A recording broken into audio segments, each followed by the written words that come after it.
Another thing the Trump administration is doing to wage war on Black people in the USA is by targeting programs and curriculum that teach systemic racism or real racial history, racial inequity, and anti-racism.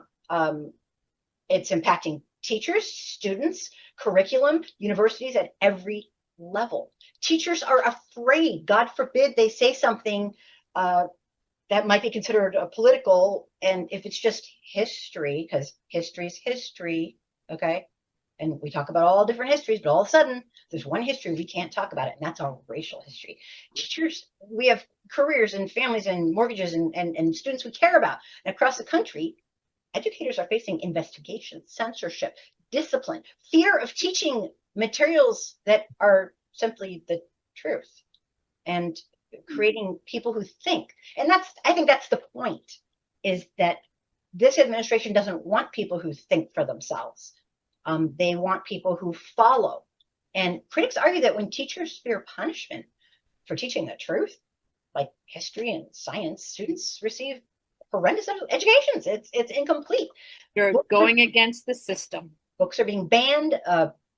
You can't discuss racism anymore. You can't say the word racism. You can't talk about civil rights, Black history, any experience of marginalized communities. These are challenges that, I mean, what are you going to do? Choose to lose your job because you spoke the truth? Books are being removed from libraries. For students, that means losing access to our real history and real life and the voices of people who are varied and brilliant, and historical realities that explain what happened in the past and how it leads to what the impact now. And if we can't hear those things, those are kept secret and hidden and thrown away. That's the whole point. They don't want you to understand how policies in our history and currently lead to these extreme outcomes. The administration's weakened the fair housing enforcement and ended longstanding affirmative action requirements for federal contractors, rolling back rules designed to identify and address discrimination.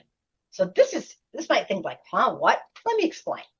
In housing, okay, because of this administration, they've weakened the requirement for communities to examine and reduce barriers to fair housing. So what does that do? Makes it so more people for Black, Brown, Indigenous, not of your personal religion, not of your personal, cisgendered, whatever you were born, can't get a freaking house. In other words, discrimination is allowed. In employment, it ended requirements for federal contractors to review hiring and promotion practices that potentially discriminate. So AKA, this administration is allowing discrimination.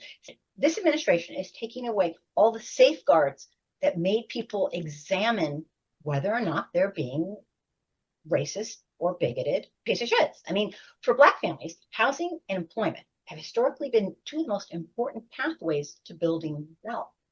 Critics argue that reducing these safeguards leaves fewer tools to detect, prevent, and challenge discrimination. And that's the point. So these are things that are being done behind closed doors that don't make the news, because the news cycle is just so intense.